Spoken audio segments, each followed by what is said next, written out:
Hoy vamos a terminar la serie que inicié hace 3 semanas. Tuvimos la primera parte, la vida cristiana completa, parte 1. Vimos la parte 2 hace 15 días. La semana pasada estuvo el pastor Gaylan acá predicando.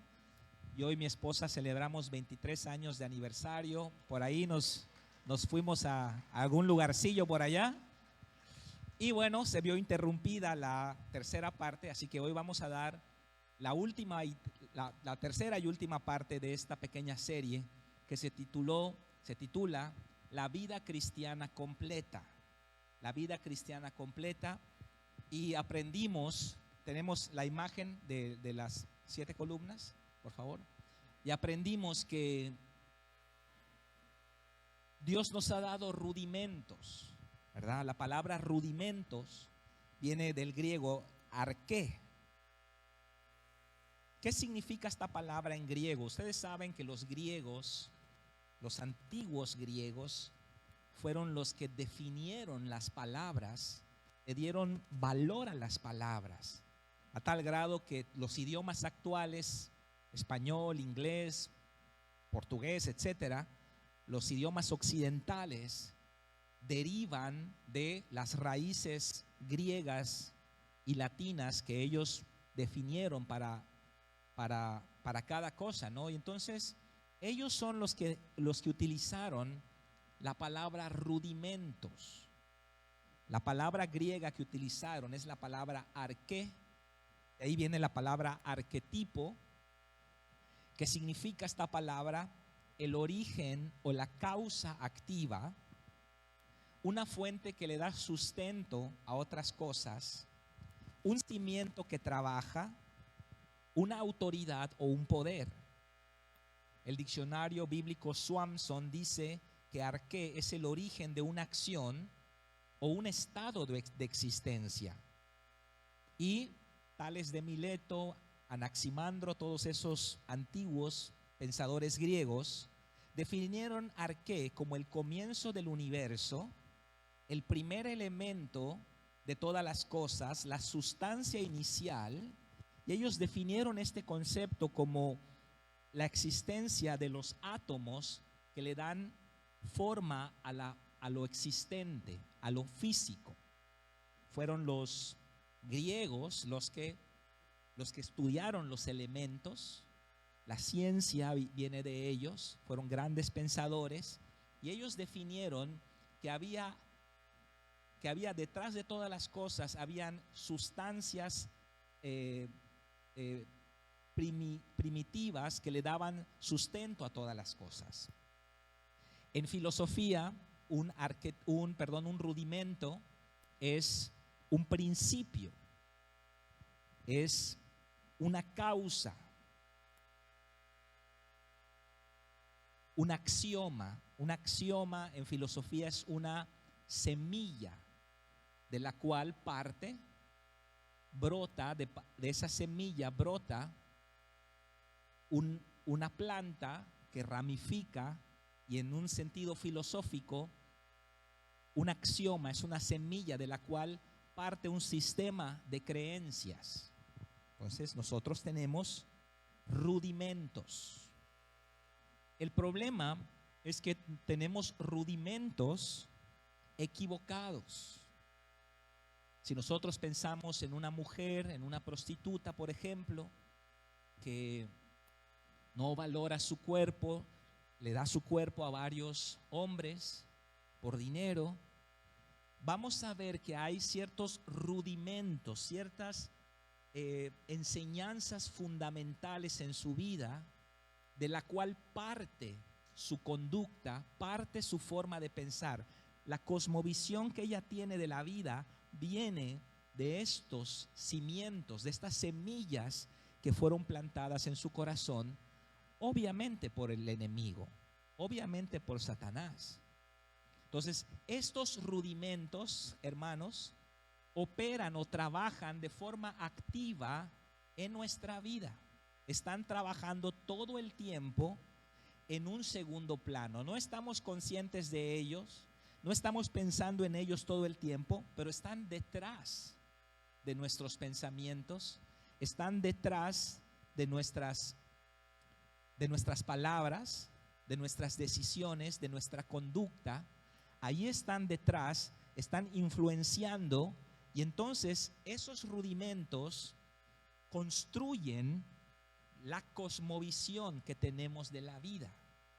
Cómo concebimos a Dios, cómo concebimos la vida, cómo nos concebimos a nosotros mismos, proviene todo eso de los rudimentos, que son enseñanzas muy básicas, muy elementales, de las cuales parte toda nuestra personalidad y nuestra mentalidad.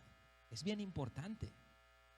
O sea, si nosotros hacemos un análisis de todo esto, entendemos por qué mucha gente ha aceptado al Señor, son llenos del Espíritu Santo, tienen dones, tienen la presencia de Dios, pero siguen haciendo caballada y media, ¿no? ¿Por qué? Hay rudimentos que están afectando, que están perjudicando su vida. Y claro, hay rudimentos buenos y hay rudimentos que no son de Dios. Y nosotros tenemos que identificarlos para intercambiarlos por los rudimentos correctos. Por ejemplo, en Gálatas 4:3 dice así el apóstol Pablo: así también nosotros, cuando éramos niños, estábamos en esclavitud bajo los rudimentos del mundo. ¿Qué está diciendo Pablo acá? Nosotros estábamos en esclavitud porque estábamos influenciados, nuestra vida estaba determinada por ciertos rudimentos que fueron sembrados en nosotros por nuestra cultura, por la religión en la que crecimos, por la educación que recibimos, por nuestra sociedad, los medios de comunicación. Todos esos factores influenciaron en nosotros para que tengamos ciertos valores en nuestra vida que no son de Dios sino del mundo, que finalmente nos condujeron a la esclavitud. Nuevamente, la Biblia utiliza el término arque, el término que los griegos usaban como la causa activa que está detrás de nuestros pensamientos, que está influenciando nuestra mentalidad, construye nuestra cosmovisión de la vida, determina nuestras palabras, conducta, actitudes, nuestras relaciones. Pues, ¿qué es lo que pasa? Están trabajando en un segundo plano. Por ejemplo, en este mismo momento, yo estoy predicando la palabra de Dios. Mi mente, mi enfoque está en el texto bíblico y en lo que estoy diciendo. Pero hay ciertos sistemas que están operando en segundo plano en mi vida, que no estoy consciente de ellos. Por ejemplo, mi sistema respiratorio está funcionando. Mi sistema digestivo, porque estuve tomando un café hace rato, está funcionando. Mi sistema inmunológico pudiera ser que estoy respirando bacterias y está trabajando. El sentido del equilibrio que tengo para mantenerme parado. Todo eso no estoy consciente de ello. Estoy enfocado en la predicación, pero está funcionando, está trabajando, está en operación. Son causas activas que están detrás de lo que estoy haciendo y me permiten predicar. Así son los rudimentos. Los rudimentos son enseñanzas que están en nosotros. Pensemos en un niño, por ejemplo, que llega llorando de la escuela, le pegaron, le rompieron la ceja por otro niño. Su papá lo toma de los brazos, lo abraza, le mira a los ojos y le dice: hijo, nunca permitas que nadie te diga que eres menor, que no vales nada. Tú eres mi hijo, yo soy tu padre y tú puedes lograr grandes cosas. Y esa palabra penetra en el corazón de ese niño y llega a un nivel de rudimento. Y ese niño crece con esa palabra. Y en la edad adulta él no está consciente de que, recuerdo que mi papá me dijo.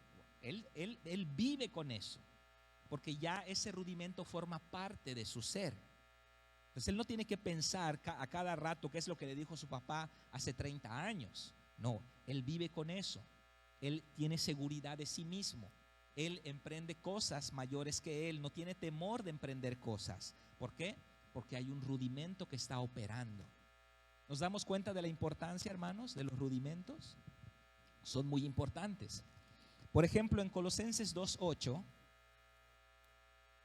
dice, siempre el apóstol Pablo, mirad que nadie os engañe por medio de filosofías y huecas sutilezas, según las tradiciones de los hombres, conforme a los rudimentos del mundo y no según Cristo. Nuevamente utiliza la palabra rudimentos. Y son huecas sutilezas.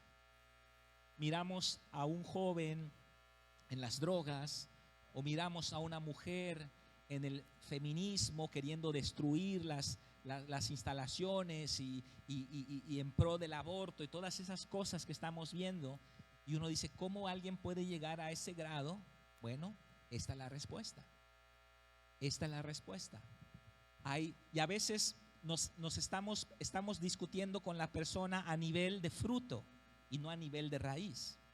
Pero Dios siempre va a la raíz. Y Dios quiere que vayamos a la raíz. Entonces el escritor de Hebreos, esto ya lo vimos,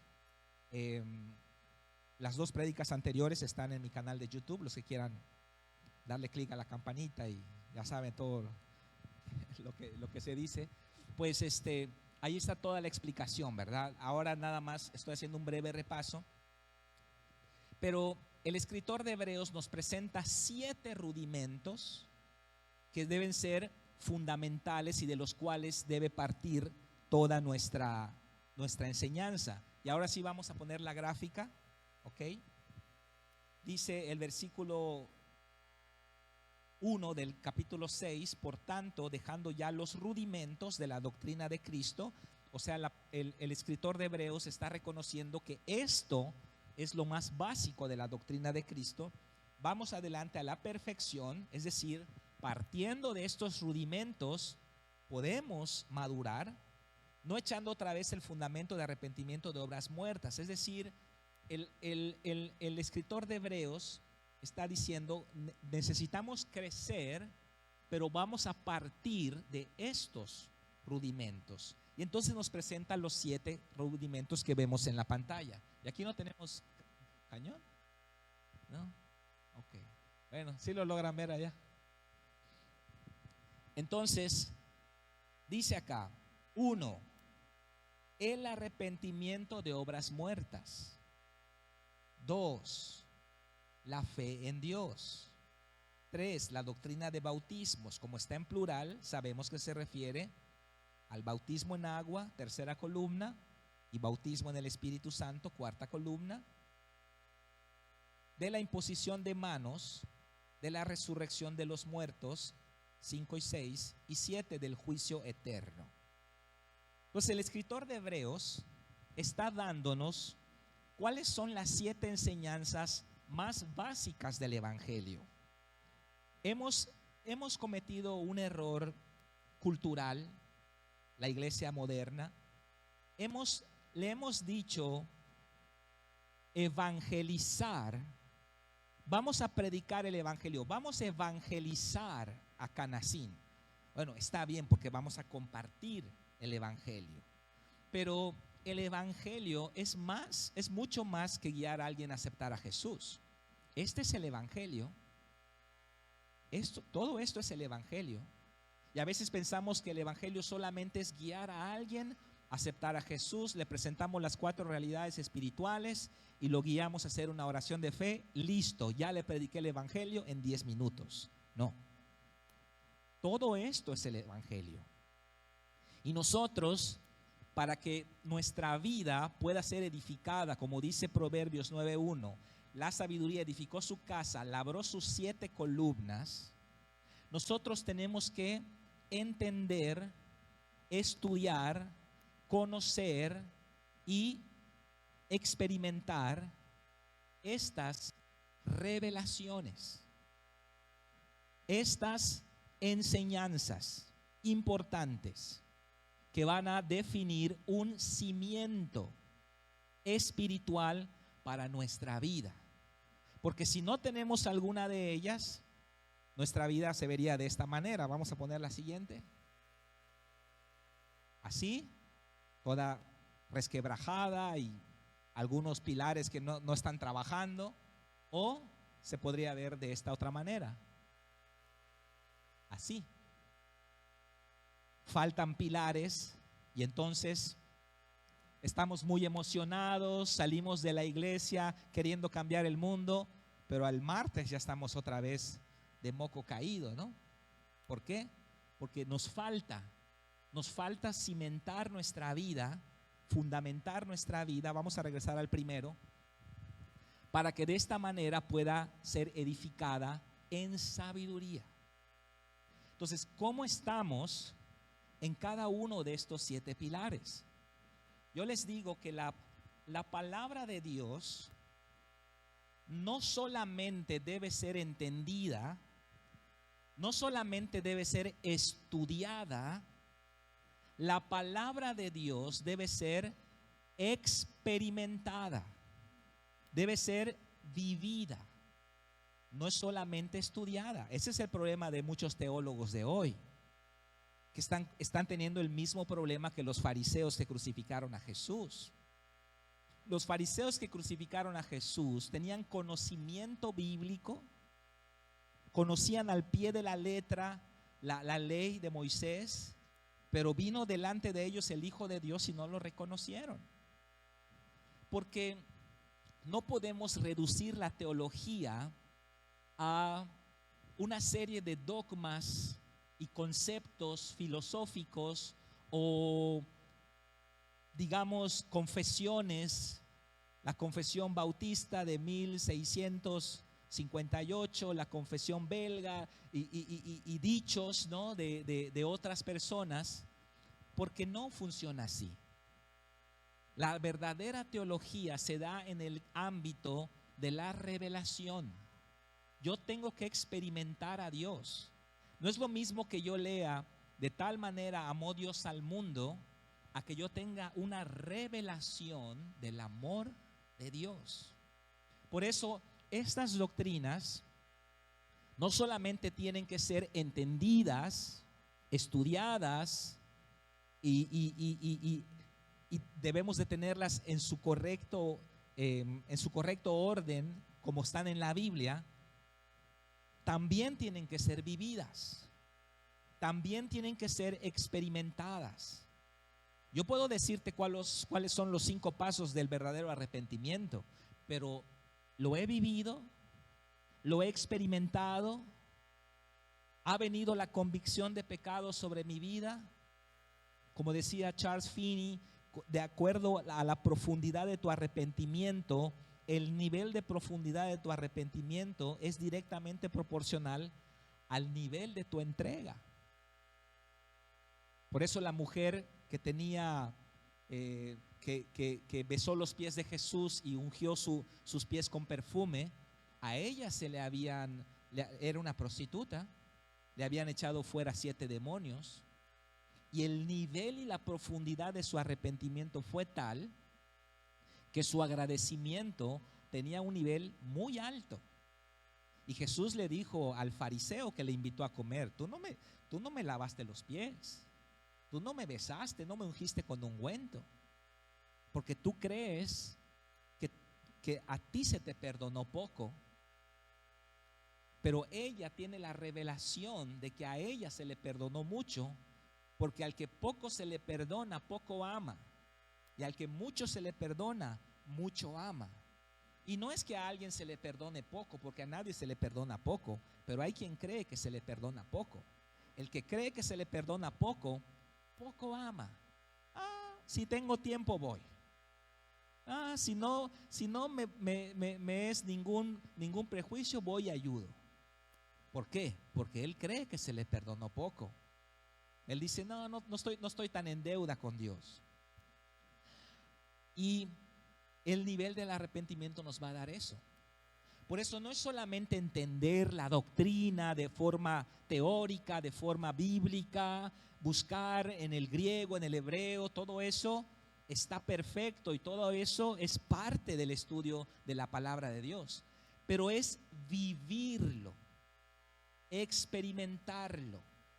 Recuerden que la palabra de Dios tiene una gran característica: se puede encarnar. El verbo se hizo carne, la palabra se hizo carne.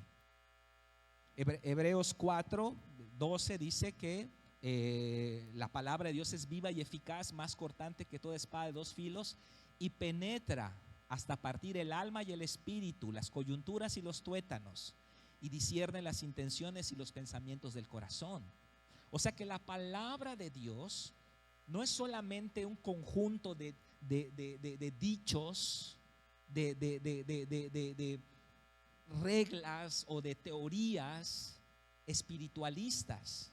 No, la palabra está viva. Y si nosotros queremos labrar nuestras 7 columnas, tenemos que vivir, tenemos que experimentar estas columnas, tenemos que vivir y tener la revelación, el entendimiento.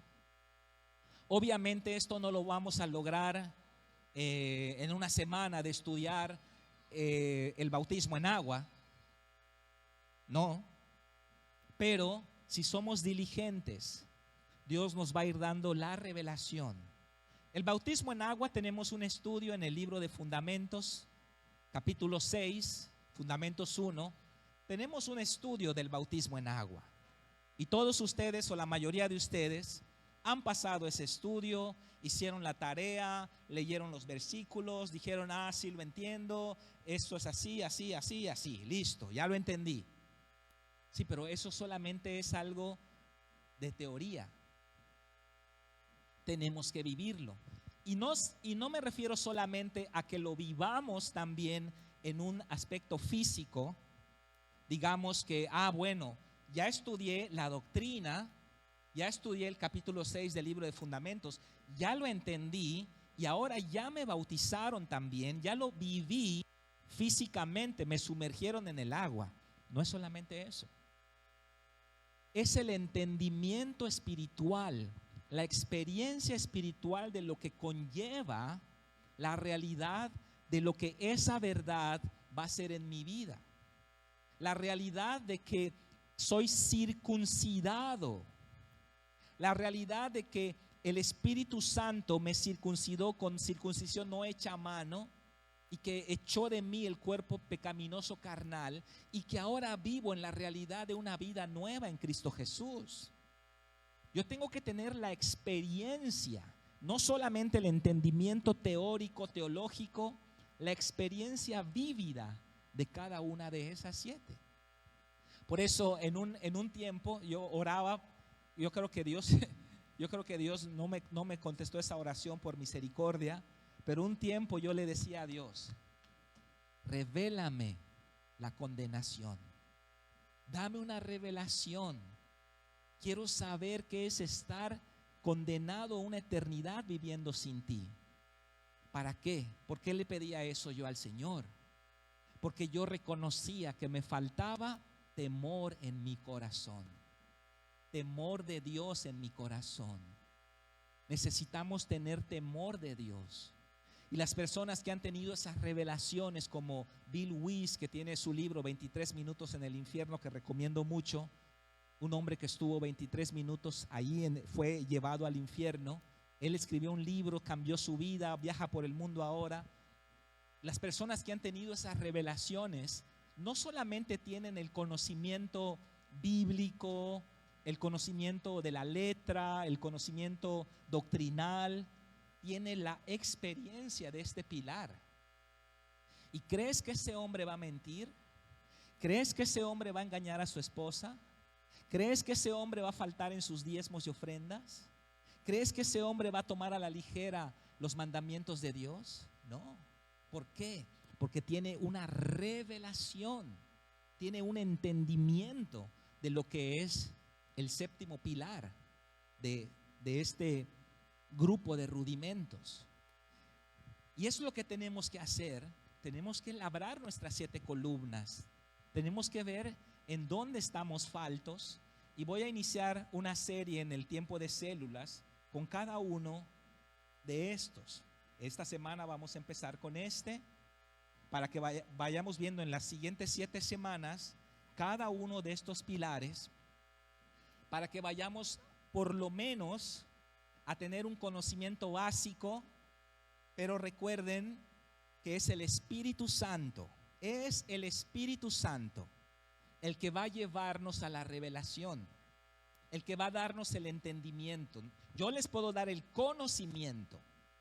Aquí está la Biblia, aquí está la palabra de Dios, y yo les doy el conocimiento. Ok, ya lo sabes, dónde está el versículo, qué significa, la definición del griego, del hebreo, Ok, eso es conocimiento. El conocimiento envanece, pero el amor edifica. Entonces, yo voy a proporcionarles el conocimiento, pero el Espíritu Santo les puede proporcionar la revelación. El Espíritu Santo les va a mostrar qué significa realmente, qué es ser bautizado en agua, qué es ser bautizado en el Espíritu, qué es la resurrección de los muertos. Y que no solamente sean allá conocimientos vagos. Sí, no, eso ya lo vi, yo ya terminé toda la escuela de discípulos, todo eso ya lo pasé, a mí ya me enviaron.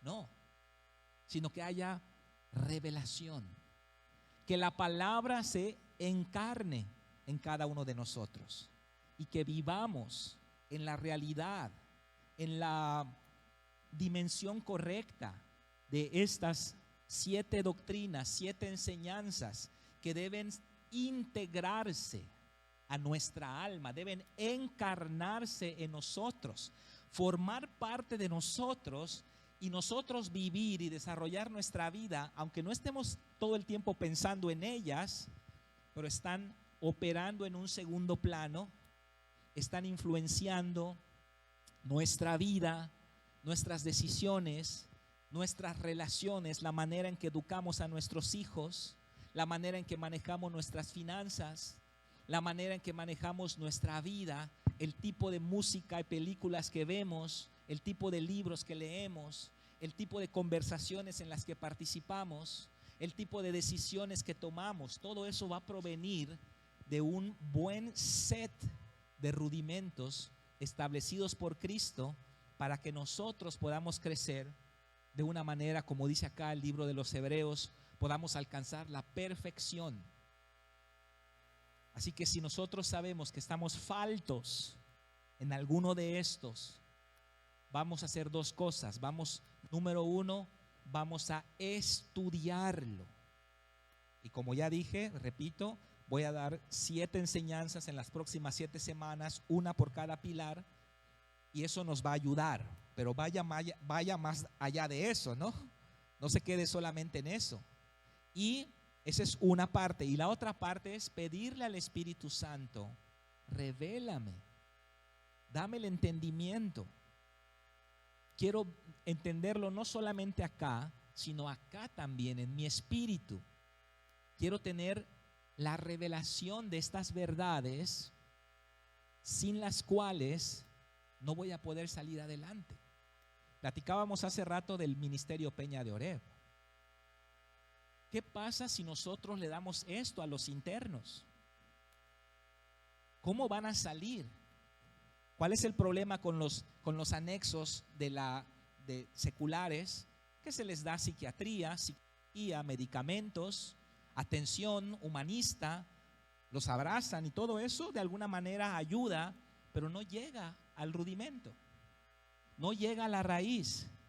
Entonces la persona sale sintiéndose libre, pero a las 2 semanas no tiene bases en donde sostenerse para sostener la tentación. Y Satanás se frota las manos y dice, eres todito mío, eres todito mío. Y ahí caen redonditos. Entonces, si esto funciona para una persona que ha estado atado al mundo de las drogas, ¿cómo no va a funcionar para usted? ¿cómo no va a funcionar para nosotros? Y Dios quiere que lo hagamos y que crezcamos espiritualmente. Quiero compartirles brevemente, ya para terminar, el evangelio completo, tocando todos estos puntos en una forma que el hermano Torben nos enseñó, con vasos, no tantos. Y al final de esta plática, usted se va a ir de este lugar sabiendo cuál es su siguiente paso para dar en su vida, en su relación personal con Jesús. Sabemos que la relación con Dios es como un juego de ajedrez, ¿verdad? En un juego de ajedrez, uno mueve ficha y el otro mueve ficha. Y así sucesivamente se va jugando. No podemos mover dos veces a la vez. La cosa es que Dios siempre mueve ficha en nuestra vida. Y cuando Dios mueve ficha, Él no puede volver a mover ficha. Él tiene que esperar una respuesta nuestra. Y a veces la respuesta nuestra tarda 10 años. 10 años tardamos en mover ficha y Él va a quedar esperando. Y nosotros pensamos, Dios, ¿por qué no me contestas? ¿Por qué no me quieres bendecir? ¿Por qué eres así conmigo? Pero Dios dice, no soy yo, eres tú que no ha movido la ficha. Y entonces Dios ya sabe todos los movimientos posibles. Y cuando Él mueve ficha y nosotros movemos ficha, inmediatamente Dios mueve y vuelve a esperar. Cuando usted mueve ficha, en ese momento Dios mueve ficha y Dios siempre es el que espera, no usted. No es Dios que no le quiere bendecir, es usted que no está moviendo la ficha, porque así es el juego. Uno mueve y luego el otro mueve. Entonces, Dios ha movido ficha en nuestra vida, ¿verdad? Él envió a Jesús a morir por nosotros. Boom. Él movió ficha. Hace 2000 años. Jesús fue a la cruz. Y nosotros tenemos que mover ficha. ¿Qué vamos a hacer? Yo moví ficha el 17 de junio de 1995 y acepté a Jesús como mi Señor y Salvador. Boom. Y en ese momento Dios me salvó. Nací de nuevo, se escribió mi nombre en el libro de la vida y Él volvió a esperar. ¿Cuál es mi siguiente movimiento? Debo de bautizarme. Mes y medio después me bautizo y en ese momento Dios, boom, mueve ficha. Me circuncida, me ingresa a su reino, etcétera. Todas las promesas de Dios, formo parte del nuevo pacto, etcétera. Y nuevamente Dios espera. Así funciona. Siempre es su turno. Siempre es su turno. Siempre. El problema es que no sabe que es su turno. Usted piensa que Dios está castigándole, pero Dios no le está castigando, es que usted no ha movido ficha. Porque cuando usted mueva ficha, inmediatamente Él mueve ficha. Entonces sepa esto, siempre es su turno, número uno, y número dos, usted debe saber qué ficha va a mover. Usted tiene que saber qué ficha va a mover y tiene que mover correctamente. Si va a mover el caballo, no puede ir en diagonal. El caballo tiene en forma de L, se mueve. Si va a mover la torre, tiene que ser en línea recta. Usted tiene que saber qué ficha va a mover. Y ese es el problema. No sabemos qué ficha vamos a mover y tampoco sabemos y tampoco estamos conscientes que es nuestro turno. Pensamos que Dios va a hacer algo. ¿En qué momento lo va a hacer? Pues no sabemos. Algún día decimos, algún día. Bueno, algún día también dice Dios, algún día me va a obedecer.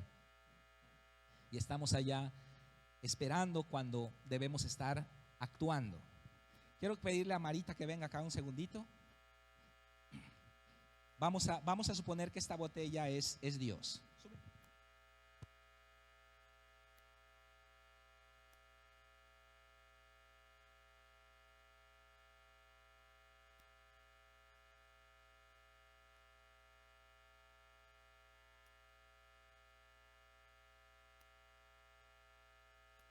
Muy bien. Yo tengo sed, ¿ok? Tú tienes agua. ¿Me darías agua? ¿Sí? Ok. Vea lo que voy a hacer. ¿Por qué? Yo tengo sed. Ella tiene el agua. ¿Tú me darías agua? ¿Por qué? ¿Dónde está el problema? Aquí es donde está el problema. Ella me quiere bendecir, tiene la capacidad de bendecirme, quiere hacerlo, yo tengo la necesidad, pero el problema está que ella no va a derramar el agua, va a mojar la alfombra, sino que yo estoy en una posición donde no se puede derramar esa bendición. Y así es nuestra relación personal con Dios. Gracias, Marita. Puedes sentarte. Así es nuestra relación personal con Dios. La Biblia dice, para que veamos todo el contexto del Evangelio completo, la Biblia dice que nosotros fuimos creados a imagen y semejanza de Dios, ¿verdad? Voy a bajar esto.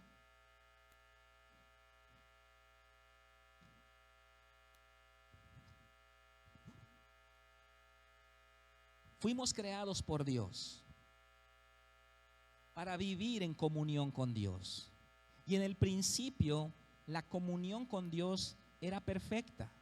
Dios caminaba con el hombre, había una comunión plena y Dios quería bendecir y darle todo al hombre. Y esa es la historia de la creación del hombre. Y Dios en el jardín puso dos árboles, ¿verdad? Dos árboles muy especiales. Puso el árbol de la vida, el árbol de la vida, en el cual el hombre podría comer de este fruto y vivir eternamente. Y puso también el árbol del conocimiento del bien y del mal. Ambos árboles estaban dentro del huerto y estaban al alcance del hombre. El hombre está abierto para Dios, ¿ok? Y este árbol, el árbol de la vida, apunta a Cristo, apunta a la relación personal con Dios, una relación de dependencia que es alimentada por la presencia de Dios. Este árbol, en cambio, representa la independencia de Dios. Si el hombre comía de este árbol, de este fruto, el hombre se iba a independizar de Dios. El hombre, al tener este conocimiento, ya no necesitaría a Dios, porque el hombre determinaría por sí mismo lo que es bueno o lo que es malo para él. Antes de comer de este árbol, el hombre estaba completamente desnudo y no se avergonzaba. ¿Por qué? Porque su bien y su mal no estaban en él, estaban en Dios. Él era como uno de esos niños de 3 años que caminan por la calle, por la casa, así sin su trucita, ¿verdad? Y ellos no tienen un sentido de vergüenza porque ellos están en inocencia. Y ese era el estado inicial del hombre. Pero ¿qué decisión tomó el hombre? ¿De cuál participó? ¿De este o de este? De este. Y cuando el hombre comió de este árbol, Satanás lo engaña, le dice: no morirás, sino que el día que comieres de este árbol, serás como Dios, sabiendo el bien y el mal. Y en parte Satanás estaba diciendo la verdad, en parte. Primero dijo: no morirás, y luego le dijo la verdad. La mentira es que no moriría, porque Satanás no dice las mentiras completas, da medias verdades. Entonces el hombre come de este árbol y él muere. Espiritualmente se desprende de Dios. Ahora el bien y el mal ya no están en Dios, ahora el bien y el mal están en él. Ahora él decide lo que es bueno y malo para sí mismo. Él ahora puede decir: bueno, tener otra mujer para mí es bueno. Él dice que es malo, pero para mí es bueno porque mi esposa me ha tratado mal, entonces para mí es bueno tener otra mujer. Y entonces ahora el hombre entra a un mundo de relativismo, entra a un mundo de confusión, donde el hombre decide cada uno qué es bueno y qué es malo para sí mismo. Para usted es bueno estacionarse en un lugar que dice que es para inválidos, ¿verdad? Para usted es bueno porque solo va a bajarse 5 minutos al Oxxo, pero luego llega el inválido y usted ve que para él es malo. Pues usted está andando bajo este principio. Usted está viviendo bajo la influencia del árbol del bien y del mal. ¿Y qué pasa? Dios confronta al hombre. Y Dios diciéndole, mira, yo pude haberte dado todo, pero ahora tú quisiste escoger otro camino. Ahora, ¿qué es lo que pasa? El hombre es sacado del paraíso. ¿Por qué razón? ¿Por qué razón? No vaya a ser que este hombre, así como está, coma de este árbol y sea un pecador eterno. Y viva pecando, destruyendo su vida y su alma sin poder morir. Por eso la muerte, hermanos, es un acto de misericordia, donde por fin Dios le pone un fin a una vida que por sí misma nunca dejaría de pecar. Nosotros tenemos que desempolvar aquella doctrina de la Reforma Protestante del siglo XVI que hablaba de la depravación total del hombre. El hombre se corrompió en tal manera que lo único que puede producir, hemos estudiado en la célula, es pecado y vanagloria. Ya no puede Dios derramar. Entonces el hombre es sacado de la presencia de Dios y ahora ya no hay comunión. Y este es el problema principal del hombre. No es una componenda de que ahora me voy a portar bien, que ahora voy a hacer una promesa de año nuevo. No, ahora pues ya voy a hacer las cosas bien, o ya voy a ir a una iglesia. No, es un problema espiritual. Es un problema fuerte. Por muy bien que se porte este hombre, que tome cursos de superación personal, que equilibre sus chakras, por muy bien que haga todas estas cosas, está completamente perdido. No hay ninguna solución para él. No hay ningún remedio. Todos son componendas, son remedios, son curitas, porque el problema principal está mal. ¿Qué va a pasar con esta persona? Se va a ir al basurero de la eternidad, al infierno. Literalmente el Jena era un basurero en Jerusalén. Entonces, este hombre, el hombre caído, ¿verdad? Dice la Biblia que a Adán y a Eva le nacieron hijos y hijas, y dice el apóstol Pablo en el libro de Romanos que de esta manera el pecado pasó a todos los hombres. Todos nacieron así. Todos nacieron así, el pecado pasó, y este es el concepto del pecado original. La naturaleza caída pasa de una generación a otra.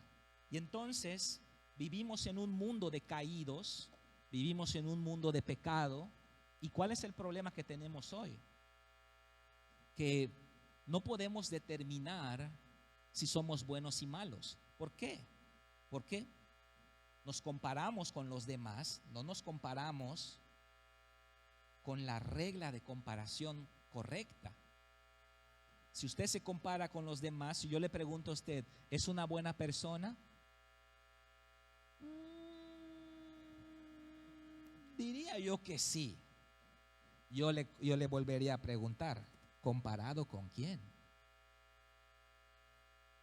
Porque usted se está comparando con otros iguales o peores que usted.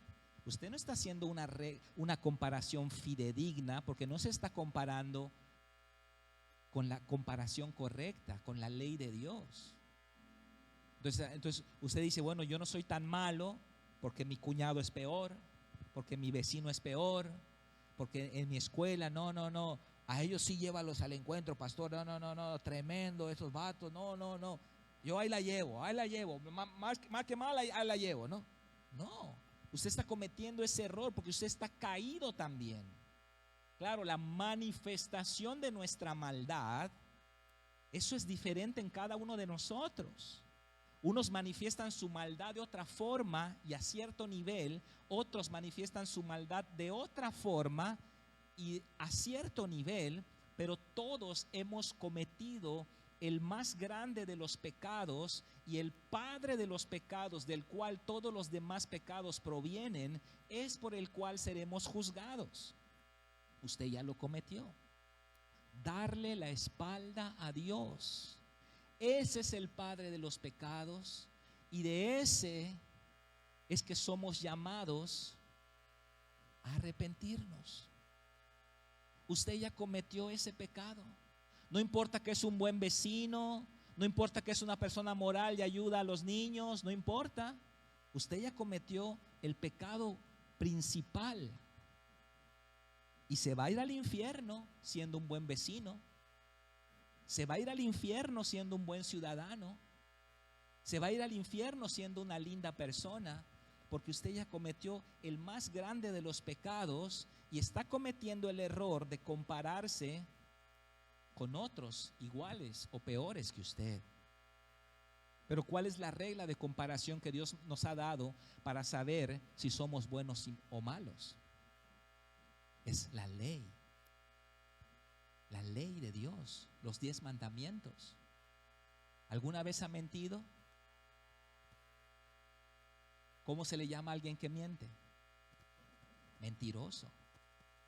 Un violador, ¿a las cuántas violaciones se le llama violador? ¿Y a un mentiroso? Apocalipsis 21:8 dice que todos los mentirosos tendrán su parte en el lago de fuego. Todos los mentirosos. Incluye el que hizo mentiritas blancas, el que mintió en su examen de fundamentos. Todos ellos. ¿Por qué? Porque el problema, hermanos, son los pecados. El problema es el pecado, la raíz. Usted peca porque hay un problema. No seremos juzgados tantos por los pecados que son frutos, mentir, robar, fornicar, son frutos que provienen de una raíz que es el singular, el pecado. El estado del hombre caído es que vive en pecado. No solamente peca, su estado está en pecado y por eso peca. Unos pecan más que otros, pero están todos en el mismo nivel. Y esa es la historia de la humanidad. Pero dice la palabra de Dios que cuando vino el cumplimiento del tiempo, Dios envió a su Hijo, nacido de mujer. Al final del periodo de la ley, Jesús vino, el segundo Adán. Solamente Adán y Jesús nacieron de esta manera. Todos los demás nacimos de esta manera. No quiere decir que seremos inocentes, ¿no? Porque después de los 12 años, cuando entramos a la etapa de la conciencia, pecamos con conciencia. Antes de los 12 años no somos juzgados por nuestros pecados. Pero después, ya. Después ya. Jesús, el segundo Adán, caminó con su Padre de una manera perfecta. Y la Biblia dice que Él fue bautizado por Juan el Bautista. Y cuando Jesús fue bautizado, por primera vez en la historia de la humanidad, la presencia de Dios pudo entrar en otro ser humano. Por primera vez en más de 4,000 años de historia de la humanidad, el Espíritu Santo pudo derramarse en el interior de una persona. Por eso dice la Biblia que cuando Jesús fue bautizado, descendió del cielo el Espíritu Santo en forma de paloma y se escuchó una voz que decía: este es mi Hijo amado en quien me complazco. Y Jesús estuvo en la tierra de esta manera 3 años y medio, predicando a los perdidos, sanando enfermos, echando fuera demonios, resucitando muertos, limpiando leprosos, anunciando el evangelio a los perdidos. Solamente Él estaba de esta manera. Solamente en Él residía la presencia de Dios. Y cuando Él murió en la cruz, la Biblia dice que Él resucitó al tercer día y apareció durante 40 días a sus discípulos.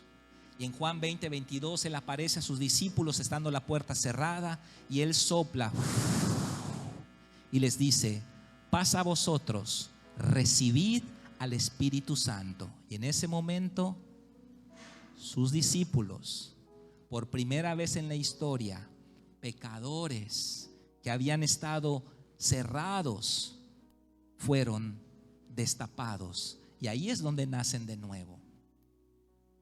Jesús permanece con ellos 40 días estando resucitado.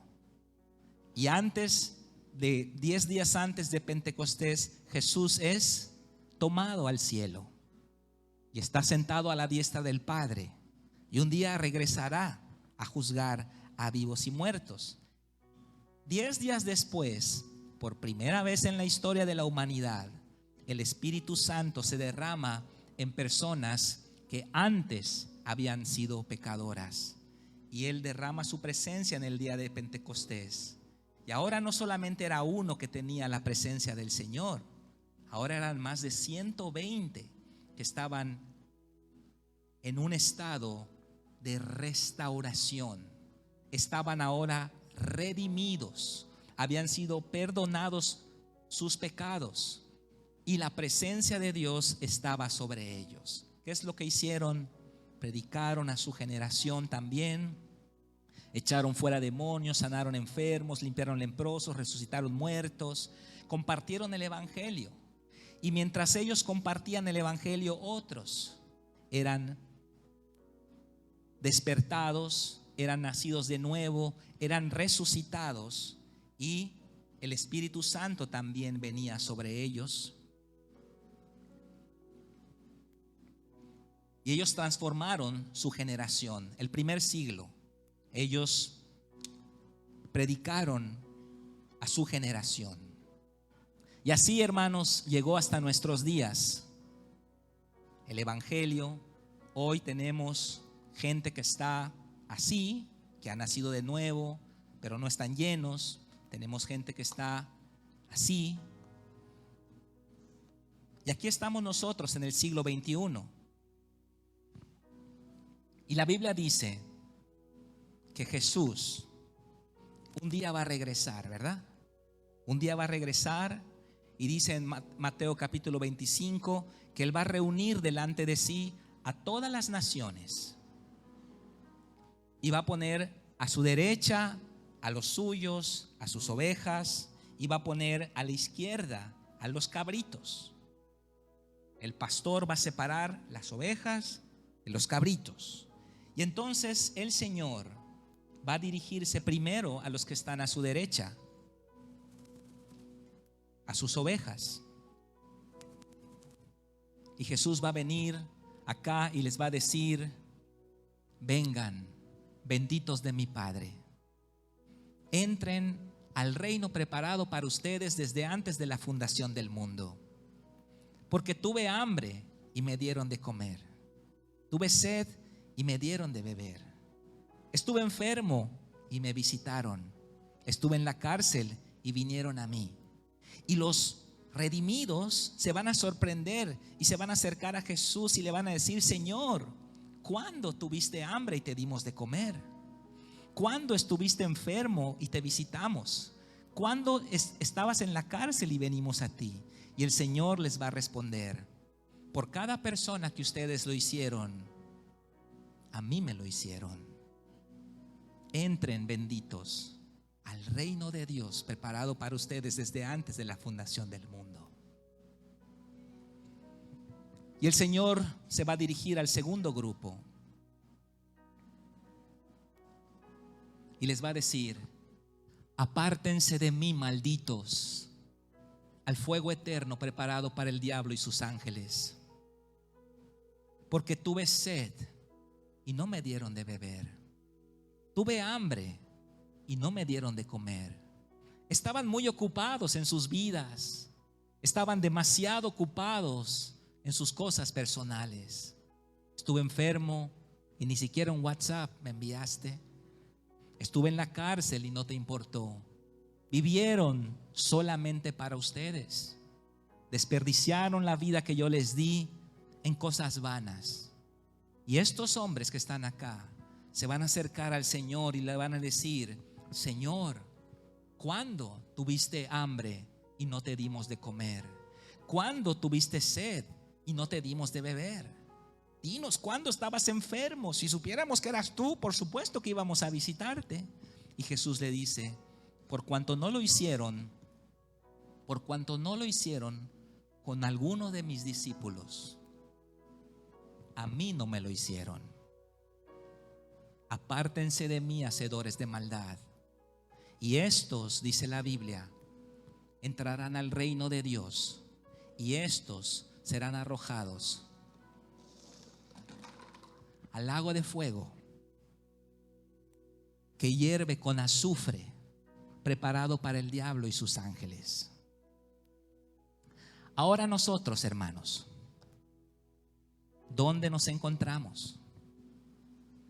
Y acá es donde viene el momento para ti de mover ficha.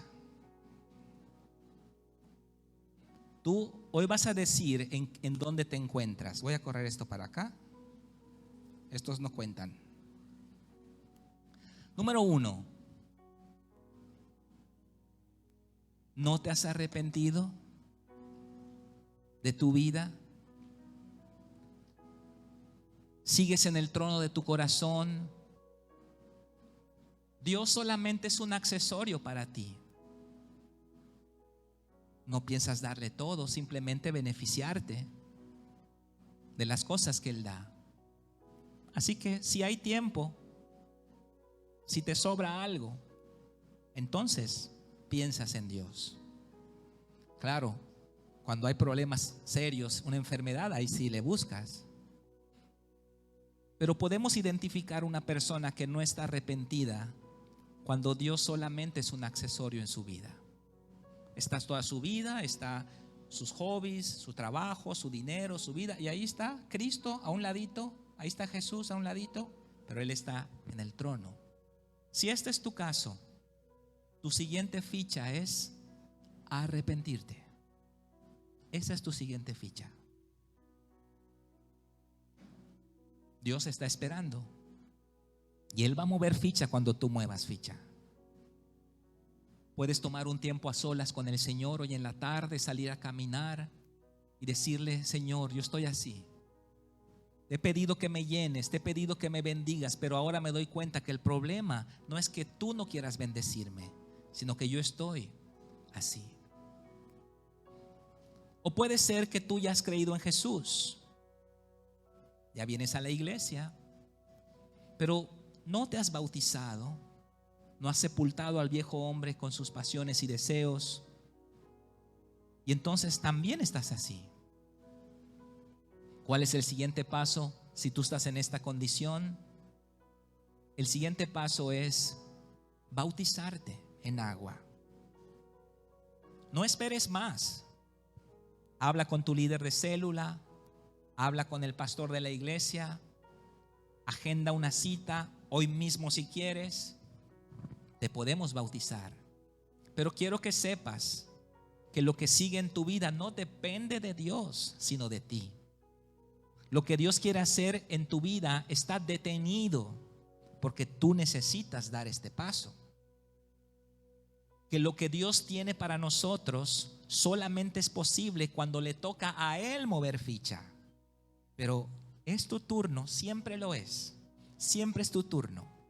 Porque cuando tú mueves, Él mueve y nuevamente es tu turno, siempre. Entonces, en este caso, lo que necesitas es bautizarte. O puede ser que estés en esta situación. Ya te has arrepentido,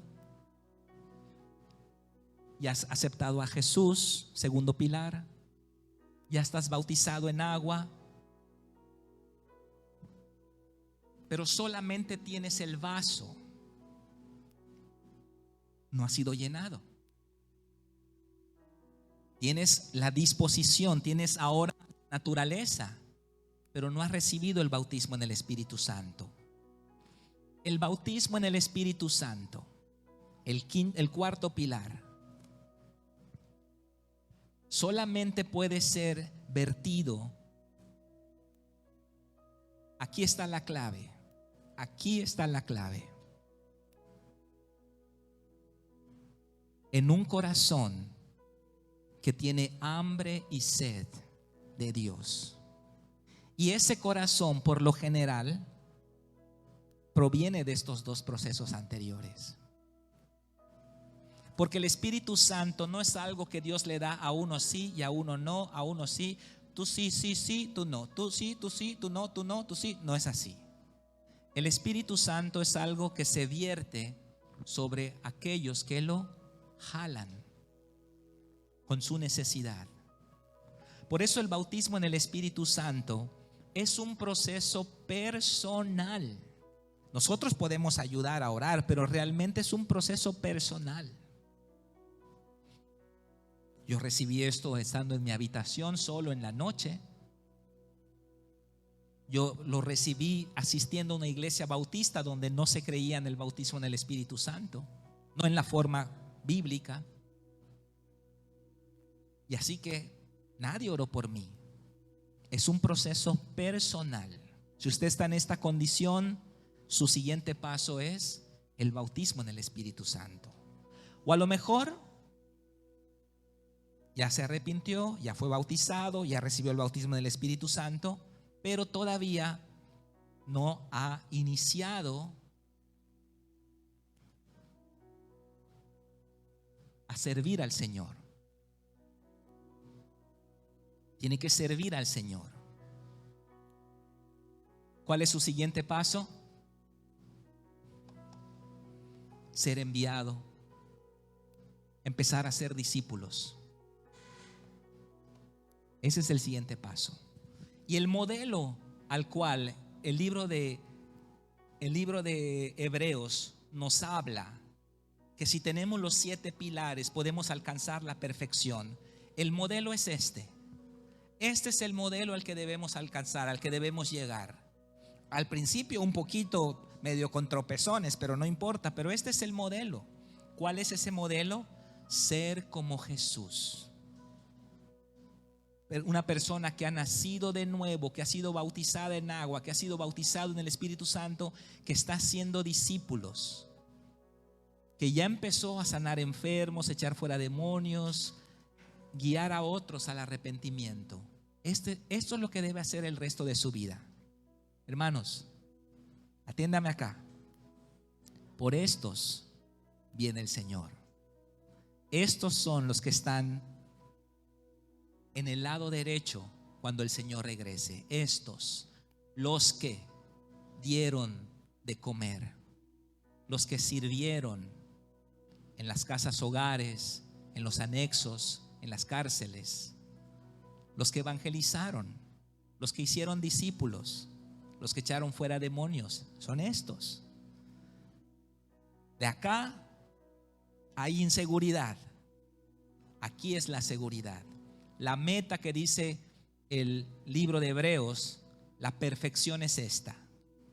¿Dónde estamos, hermanos? Póngase de pie. Quiero que vea estos vasitos.